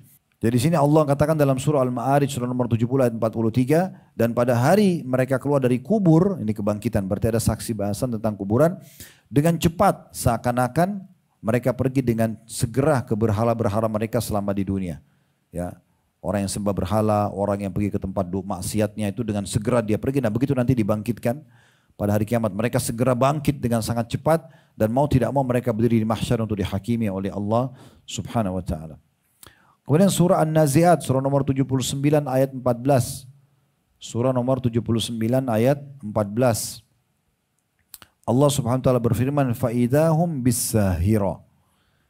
Dan dengan serta-merta mereka hidup kembali di permukaan bumi. Serta-merta mereka hidup lagi di permukaan bumi. Maksudnya setelah mereka dikuburkan, mereka dibangkitkan lagi. Dalam sebuah hadis sahih kata Nabi SAW, Allah akan turunkan hujan nanti. Ya, yang akan menyentuh tulang ekor kalian yang dengannya kalian akan tumbuh seperti tumbuhnya tanaman-tanaman. Jadi sangat mudah kalau Allah menghidupkan kita kembali. Dan Allah sebutkan dalam firman yang lain, sesungguhnya membangkitkan itu kembali lebih mudah daripada menciptakan dari pertama kali. Dan kata Nabi SAW dalam hadis yang lain, semua tubuh kalian akan dimakan oleh tanah kecuali tulang ekor kalian yang darinya Allah akan bangkitkan kalian nanti. Beruntung semua kita tahu ini. Ya, kalau kita tidak tahu ini seperti orang ateis, orang-orang tidak punya iman kepada Allah tidak tahu, kita sudah tahu semuanya. Maka beruntung sekali, jangan sia-siakan informasi ini. Tadi kembali surah An-Nazi'at surah nomor 79 ayat 14. Fa'idhahum bis-sahira, maka dengan serta-merta mereka hidup kembali di permukaan bumi, maksudnya di mahsyar. Kemudian surah Abasa surah nomor 80 ayat 23. Surah nomor 80 ayat 23. Kalla lamma yaqdi ma amarah. Sekali-kali jangan manusia itu belum melaksanakan apa yang diperintahkan Allah kepadanya. Ya, ini maksudnya manusia jangan sampai melalaikan amal-amal kewajibannya, nanti kalau dibangkitkan mereka akan menyesal. Kemudian Al-Infitar surah nomor 82 ayat 4. Al-Infitar surah nomor 82 ayat 4 yang berbunyi wa idzal quburu bu'tsirat, dan apabila kuburan-kuburan dibongkar. Maksudnya terbuka untuk dikeluarkan penghuninya, dibangkitkan. Kemudian setelahnya surah nomor 83 ayat 4 juga, Al-Mutaffifin ya, ayat 4. Ala yadhunnu ulaika annahum mab'utsun, tidakkah orang-orang itu menyangka bahwasanya sesungguhnya mereka akan dibangkitkan? Ini maksudnya Allah mengatakan apakah mereka itu mengira bahwasanya mereka bisa bebas di dunia ini berbuat apa saja, lalu kemudian tidak ada pertanggungjawaban, tidak ada kebangkitan? Keliru. Nah, Allah mengatakan itu keliru. Selanjutnya Al-Zalzalah surah nomor 99 ayat 2, wa akhrajatil ardu athqalaha, dan bumi telah mengeluarkan beban-beban berat yang dikandungnya. Nanti hari kiamat itu ya, semua akan dibangkitkan. Bumi akan mengeluarkan beban-beban beratnya, apapun yang Allah kandungkan dalam bumi itu akan keluar. Lalu Allah kuatkan di ayat 6-nya, masih surah Zalzalah juga, ayat 6, yauma idin yasdurun nasu ashtatan liyaraw a'malahum. Pada hari itu manusia keluar dari kuburnya dalam keadaan bermacam-macam supaya diperlihatkan kepada mereka balasan pekerjaan mereka. Artinya nanti akan dibangkitkan pada hari kiamat. Kemudian surah Al-Adiyat surah nomor 100 ayat 9, afala ya'lamu idza bu'thira ma fil kubur. Dan apakah dia tidak mengetahui apabila dibangkitkan apa yang ada di dalam kubur itu. Kemudian terakhir surah nomor 102 At-Takatsur ya. Ini yang paling jelas sekali tentang masalah adanya kuburan dan adanya kebangkitan ya. Al-Hakum ayat 1, mulai ayat 1, Al-Hakumut Takatsur, bermegah-megah tentang dunia ini melalaikan kamu, lupa hatta zurtumul maqabir, sampai kalian nanti masuk ke dalam kubur. dia mati, ya. Kalla sawfa ta'lamun, jangan begitu, kelak kamu akan mengetahui akibat perbuatanmu. Jangan kamu lupa terus dalam perbuatan dosa dan hanya membuat kamu lalai. Nanti kamu akan tahu akibat perbuatan. Kalau baik kamu akan terima yang baik, kalau buruk kamu akan dikena hukuman. Thumma kalla sawfa ta'lamun. Dan jangan begitu, karena kelak kamu akan mengetahui, misalnya kamu akan menyesal nih kalau kau banyak buat dosa. Kalla law ta'lamuna ilmal yaqin. Jangan begitu jika kamu mengetahui dengan pengetahuan yakin, la taraunnal jahim. Kalau kalian belajar benar, kalian akan tahu, kalian akan melihat benar-benar neraka jahim itu. Thumma la tarawunnaha 'ainal yakin, dan sungguhnya kau benar-benar akan melihat dengan mata yang jelas, terbelalak. Thumma la tus'alunna yawma idzin 'anil na'im. Dan pada saat itu nanti kalian akan menanyakan tentang kenikmatan, ya, atau akan ditanyai tentang kenikmatan dunia yang selama ini kalian lalui. Baik, ini dari ayat-ayat Al-Quran. Kalau dari hadis Nabi SAW banyak sekali Bapak Ibu sekalian. Banyak sekali. Ini mungkin tidak memungkinkan saya mendikte seperti tadi, tapi saya akan sebutkan dengan cepat karena melihat waktu. Ya. Di antaranya Nabi SAW pernah dalam hadis Bukhari, pada saat melihat jenazah sahabat dikuburkan, beliau pun datang ke situ. Setelah jenazah itu dimasukkan, maka beliau pun duduk ke tanah, di atas lutut beliau. Jadi langsung menurunkan lututnya di tanah sambil menundukkan kepala beliau dan meneteskan air mata. Para sahabat menggambarkan dalam riwayat ini, air mata Nabi SAW sampai jatuh ke tanah karena beliau menangis. Sambil beliau mengingatkan satu nasihat yang luar biasa. Beliau mengatakan, dan untuk keadaan seperti inilah kalian harus mempersiapkan diri. Maksudnya ingat, satu waktu kan akan mati begini loh. Mumpung sekarang masih hidup, persiapkan baik-baik. Beliau mengatakan, dan dalam keadaan seperti inilah jenazah dimasukkan. Kalian juga akan nanti masuk seperti ini. Harus kalian betul-betul mempersiapkan diri. Ini riwayat. Riwayat yang lain, kata Nabi SAW, kalau seorang mukmin meninggal dunia, maka akan datang kepadanya 3 sosok malaikat. 2 malaikat kasih sayang di kiri kanan yang membawakan kafan dari surga. 1 malaikat maut di ubun-ubun kepalanya akan mengatakan, hai jiwa yang baik, keluarlah kepada pengampunan Tuhanmu. Kemudian roh itu keluar dengan sangat cepat seperti air dari mulut kendi. Kemudian setelah itu ditangkap oleh malaikat rahmat, dibungkus dengan kain kafan dari surga lalu dibawa ke langit. Baru di pintu langit pertama para malaikat di sana penjaga mengatakan, ruhnya siapa ini? Maka malaikat rahmah kasih sayang membawa kain kafan dari surga yang membungkus ruh tersebut mengatakan, ini Fulan bin Fulan, namanya yang paling baik di dunia. Kemudian malaikat tersebut malaikat langit membuka pintu langit sambil semua malaikat itu mengatakan, semoga ruh ini lewat di sisi kami. Kata Nabi SAW, karena ruh itu mengeluarkan bau lebih wangi dari kasturi. Semoga kita termasuk begini insyaAllah. Maka pada saat itu pun dia naik sampai ke langit ke-7 dan Allah SWT berfirman kepada para malaikat, catatkan hambaku ini termasuk ahli surga, kembalikan dia di dunia, di sana saya ciptakan, di sana pula saya akan bangkitkan. Maka dia diturunkanlah ruhnya bersamaan dengan kerabatnya mengantar jenazahnya. 3 langkah mereka pulang, maka dia masih mendengarkan suara terompas sendal mereka. Setelah itu sudah tidak lagi, kemudian datang malaikat menundukkan dia lalu menanyakan, siapa Tuhanmu, siapa Nabimu, apa agamamu. Maka dia menjawab dengan baik, lalu dibukakan baginya pintu neraka. Dia ketakutan sampai kepadanya bau panas, bau busuknya, panasnya, dia ketakutan, ditutup. Kata malaikat, lihat dari tempat ini Allah selamatkan dirimu. Atau bagaimana Allah selamatkan kau dari tempat ini. Ditutuplah, dibuka pintu surga, lalu sampai kepada dia bau wanginya. Dia lihat indahnya surga itu. Sampai akhirnya dia mengatakan, ya Allah, malaikat mengatakan, ini tempat kau sekarang, ya. Maka kau akan abadi di dalamnya. Kata dia, ya Allah cepatkan waktu karena aku ingin masuk ke dalam surgaku. Kemudian setelah itu ditutup pintu surga itu, kemudian datang orang di sebelahnya yang sangat tampan, bersih, lalu dia kagum. Dia mengatakan, siapa kamu ini? Sungguh sempurna ciptaan Allah pada dirimu. Dia mengatakan, saya amal baikmu akan menemani kau sampai hari kiamat. Jadi sholat kita, puasa kita, sedekah, semua itu akan berwujud nanti di kuburan menemani kita. Ini semua tentang kehidupan di kuburan nih. Lalu setelah itu, ya, Allah SWT berfirman kepada para malaikat, bentangkan kuburannya hambaku ini seluas ya pandangan matanya, dan ya hamparkan perbananya dari surganya. Maka dia pun mencium bau wangi surga, dia lihat surganya selama dia di alam barzah. Maka jadilah kuburannya taman dari taman surga.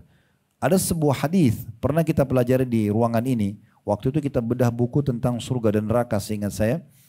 Ada sebuah hadis yang kata Nabi SAW, demi zat yang jiwaku dalam genggamannya, sungguh seseorang di antara kalian kalau masuk ke dalam surga, dia akan lebih mengenal istananya di surga walaupun dia belum masuk daripada rumahnya di dunia. Kalau Bapak Ibu kita nggak usah bicara rumah kita pribadi, kontrakan saja kita pernah kontrak misalnya setahun saja atau berapa bulan, kita pasti masih ingat, oh ini di sini saya pernah kontrak, gitu ya. Apalagi kalau rumah pribadi.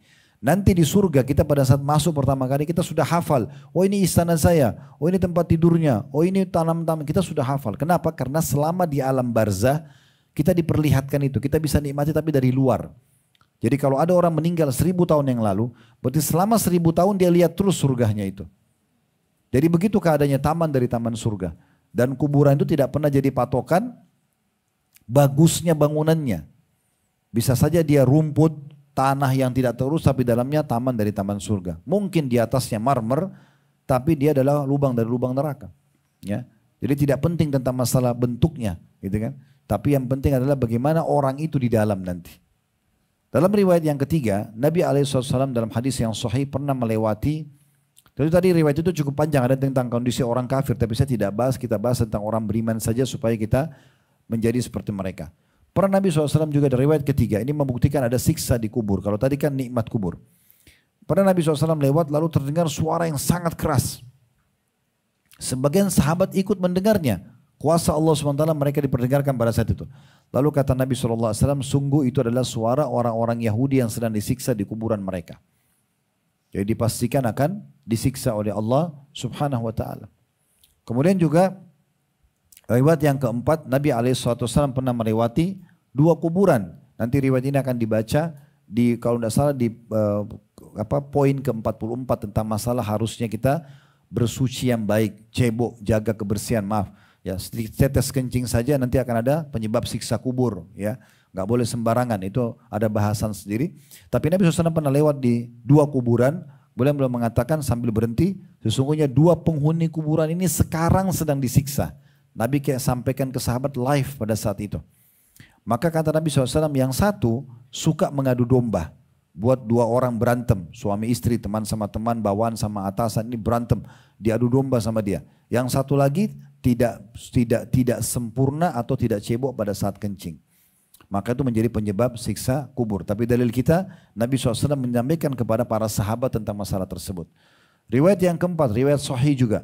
Kalau Nabi SAW pernah lewat di kuburan, kemudian beliau menyuruh sahabat, ada Anas bin Malik dan ada beberapa sahabat yang lain, dalam riwayat yang lain juga, disuruh mengambil pelapa kurma. Kemudian Nabi SAW membagi 2 pelapa kurma itu, ya, daunnya ya, pelapa kurmanya dibagi 2, lalu beliau tancapkan ke 2 kuburan, satu di sini, satu di sini, gitu dikasih Nabi SAW. Lalu kata Nabi SAW, sungguhnya siksa kuburan akan menjadi ringan buat mereka selama pelapa kurma ini belum kering. Tapi di sini adalah mukjizat Allah untuk Nabi Muhammad SAW. Bukan kita semua begini ya. Jadi bukan berarti kita ambil batang pohon kurma, tancapin di kuburan orang tua kita, selamat dari siksa kubur, tidak. Ini mukjizat Nabi Muhammad SAW. Terbukti tidak ada satupun sahabat yang melakukan itu setelah beliau. Gak pernah Abu Bakar datang potong pelapa kurma, tancap di kuburan siapa, ini akan ringan buat dia siksa. Tidak ada begitu. Karena mereka tahu betul ini khusus untuk Nabi Muhammad SAW. Maka ini terbukti ada siksa kubur. Cuma Nabi Muhammad SAW diberikan kesempatan untuk memberikan keringanan buat mereka. Ini bukan dihilangkan ya, diringankan saja. Riwayat yang kelima, Nabi SAW pada saat ikut menguburkan Sa'ad bin Mu'ad radhiyallahu anhu. Siapa Sa'ad ini Bapak Ibu sekalian? Beliau adalah tokoh orang-orang Ansar di Madinah. Dan beliau adalah orang yang sangat soleh dan terbunuh mati syahid ya, di perang Khandak. Kena panah di dadanya. Dan beliau wafat meninggal karena anak panah yang dilemparkan oleh pasukan Ahzab pada saat itu. Di perang Khandak. Ini ceritanya panjang tapi saya ringkaskan. Intinya beliau mati syahid. Pada saat beliau meninggal, Nabi SAW mengatakan, ya sesungguhnya arsy-Nya Allah, singgasana Allah bergoncang dengan meninggalnya Sa'ad. Ya maksudnya ini kedudukannya Sa'ad sangat luar biasa, besar di sisi Allah SWT karena selama hidup selalu ketaatan kepada Allah. Lalu kata Nabi SAW, kalau seandainya ada orang yang bisa lolos dari himpitan dinding kuburan, maka Sa'ad akan lebih pantas untuk lolos. Tetapi dinding itu akan menghimpit, kemudian melepaskannya. Ya. Kalau orang-orang kafir akan dihimpit terus dinding kuburan tersebut sampai Nabi SAW mengatakan tulang rusuknya seperti ini. Tapi orang-orang beriman dinding kuburannya akan bergeser. Menjepitnya tapi tidak sampai hancur, kemudian melepas, lalu dilepas, kemudian menjadi sebuah tempat yang sangat luas, seluas pandangan mata. Seluas pandangan mata. Dan sekian banyak riwayat-riwayat sahih berhubungan dengan masalah ini. Di antaranya saya tutup dengan riwayat kata Nabi SAW dalam hadis sahih, ya sungguhnya kalian betul-betul akan ditanya tentang aku nanti di kuburan. Ya. Dan malaikat akan mengatakan bagaimana pendapatmu tentang si orang tersebut, maksudnya Nabi Muhammad SAW. Kalau orang beriman akan mengatakan aku telah beriman kepadanya dan dia adalah utusan Allah dan aku mengikuti ajarannya. Kalau orang-orang kafir mengatakan saya tidak tahu, saya cuma pernah dengar saja, tapi saya tidak tahu, saya tidak ikut-ikutan. Gitu. Maka dia pun dihukum gara-gara perkataan tersebut. Dan sekian banyak dalil berhubungan dengan masalah kematian. Dan yang membuktikan Bapak Ibu sekalian kalau alam kubur itu ada dan kita juga sebenarnya bisa merasa takut dengan itu. Allah tanamkan rasa takut kan, kita kalau lihat yang lahat. Karena sebenarnya tanah saja. Tapi coba kalau kita lihat, apalagi kalau kita turun ke dalam. Saya berapa kali mengadakan pelatihan teman-teman mahasiswa dan dulu juga pernah di jamaah masjid. Habis bicara masalah kematian, saya minta dibuat liang lahat. Kemudian kita siapkan kain kafan, dibungkus kain kafan. Saya bilang siapa yang mau ikut praktek jadi jenazah 5 menit. Ya. Beberapa waktu lalu kami adakan di Kota Padang di salah satu kampus, di kampus UPI untuk pelatihannya mahasiswa, memberikan kesaran kepada mereka. Sebenarnya kita bukan kalau itu bukan di liang lahat benar ya, cuman miniaturnya saja di mana, di gedung itu. Jadi ada setiap suatu tempat yang kita buat miniatur saja, tempat yang kotak untuk jadi masukan. Tapi di atas panggung ada kain kafannya, kemudian kita praktekin dia masuk ke kain kafan itu, kemudian saya minta saat masuk kain kafan tutup matanya. Kurang dari 5 menit pelatihan ini saya mengatakan coba sekarang tutup matanya dan bayangkan semua suara hiruk-pikuk di gedung ini adalah suara hiruk-pikuk di rumah Anda pada saat Anda meninggal dan Anda tidak bisa protes, jangan ribut, jangan berisik, nggak bisa. Panitia pun pada saat meletakkan tangan kiri di bawah, tangan kanan di atas dada kita nggak bisa protes. Dibungkus kain kafan kita nggak bisa protes. Dan sekarang coba renungi semua peluang amal saleh yang ada sempat terlintas di hidup Anda yang Anda sia-siakan. Ada kesempatan sholat sunnah nggak sholat, ada kesempatan puasa sunnah nggak, berzikir nggak, sedekah nggak, banyak yang luput. Lalu menyesal, berharap Allah kembalikan bisa mengerjakan itu. Renungi beberapa detik. Setelah itu saya bilang lagi sama yang ikut praktek, coba renungi semua peluang dosa yang Anda tidak sia-siakan. Semua dikerjakan, apa saja. Kesempatan berbuat dosa semua diiyakan setan. Selalu berbuat dari dosa ke dosa, tidak sempat taubat dan Allah akan hukum Anda sekarang. Setelah itu saya minta panitia tolong angkat badannya panitia peserta ini tanpa harus dia buka mata. Tetap dia membayangkan kalau dia meninggal dunia kemudian dimasukkan dalam geranda jenazah lalu dipikul ke miniatur kuburan itu. Lalu diturunkan, ditutup sejenak beberapa detik dengan kain warna hitam. Lalu saya bilang, sekarang Anda sudah di liang lahat, bayangkan malaikat akan datang mungkar nakir menanyakan pertanyaan. Ketentuannya selamat adalah menjawab pertanyaan malaikat, berhasil atau tidak maka akan siksa selamanya. Setelah itu kita keluarkan orang tersebut kurang dari 5 menit, berikan mikrofon ceritakan pengalamannya. Banyak yang menangis, menyesal, ketakutan pada saat masuk di dalam. Padahal ini pelatihan cuma 5 menit, kurang dari 5 menit. Berarti secara fitrah alami sebenarnya kita punya potensi mengenal Tuhan kita dan takut terhadap hukuman tersebut. Harusnya diraih ketakutan itu supaya jangan nanti kita masuk ke sana dan akhirnya kita menyesal gitu loh. Jangan menyesal. Seorang ulama tabi'in dulu, beliau menggali liang lahat di belakang rumahnya dan beliau setiap hari masuk ke liang lahat tersebut. Sebelum tidur beliau masuk. Lalu beliau berbicara dengan diri sendiri sambil membaca firman Allah SWT surah Al-Mu'minun surah nomor 23 ayat 99 sampai 100. Beliau mengatakan qala rabbirji'un la'alli a'malu salihan fima tarakt. Nanti orang-orang yang banyak berbuat dosa, orang kafir di hari kiamat akan berkata pada saat malaikat maut akan mencabut ruh, ya Tuhanku berikanlah aku atau kembalikan aku ke dunia, jangan matikan dulu, beberapa saat saja. La'alli a'malu salihan fima tarakt, semoga aku masih sempat mengerjakan amal saleh yang dulu aku tinggalkan. Ya. Jadi itu penyesalan nanti terakhir dan Allah sudah buka. Bapak Ibu bisa baca surah Al-Mu'minun surah nomor 23 ayat 99 sampai ayat 100 tentang penyesalan yang luar biasa nanti. Nah, jangan tunggu penyesalan itu datang baru kemudian kita mau berbaiki, tidak ada lagi gunanya. Mumpung sekarang siang ini Allah sampaikan di telinga Bapak Ibu sekalian live ataupun online atau offline, maka jadikan sebagai pegangan hidup. Jangan lihat saya menyampaikan, tapi penyampaian ini Allah mudahkan dari lisan kami, dari Allah SWT agar kita semua menyadari. Tentu buat saya dulu, kemudian Bapak Ibu sekalian.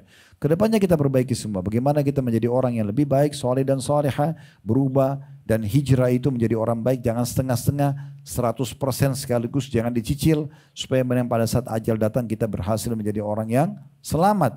Dan tidak ada yang bisa menyelamatkan diri kita Bapak Ibu sekalian kecuali diri kita sendiri.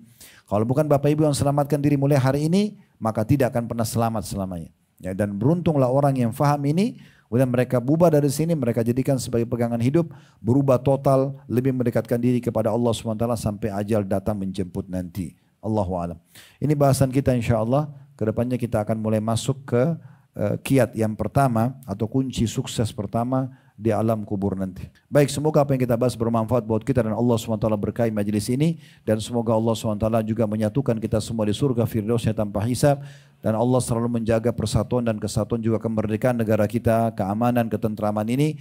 Dan Allah berikan petunjuk para pemimpin untuk menjalankan tugas dengan baik. Dan menjadikan kita masyarakat yang selalu gotong royong untuk menjaga semua kenikmat yang Allah telah berikan ini. Dan semoga kita menjadi contoh bagi negara-negara yang lain. Dan semoga Allah SWT juga menolong saudara-saudara kita dimanapun yang sedang tertindas. Di Gaza secara khusus dan Palestina secara umum. Di Syria, di Yaman, di Irak, dimanapun yang sedang tertindas. Semoga Allah ikhlaskan niat mereka. Terima para syuhada mereka. Mulakan Islam di tangan mereka dan tangan kita semua, dan Allah ikut sertakan kita bersama mereka di pahala, baik dengan doa, dengan harta, juga dengan jiwa kita. Dan semoga Allah menyatukan kita semua di surga Firdausnya tanpa hisab, mana disatukan dalam majlis ilmu yang mulia ini. Kalau ada benar dari Allah, kalau ada salah dari saya mohon dimaafkan. Subhanakallahumma bihamdika asyhadu an la ilaha illa anta astaghfiruka wa atubu ilaik. Wassalamualaikum warahmatullahi wabarakatuh.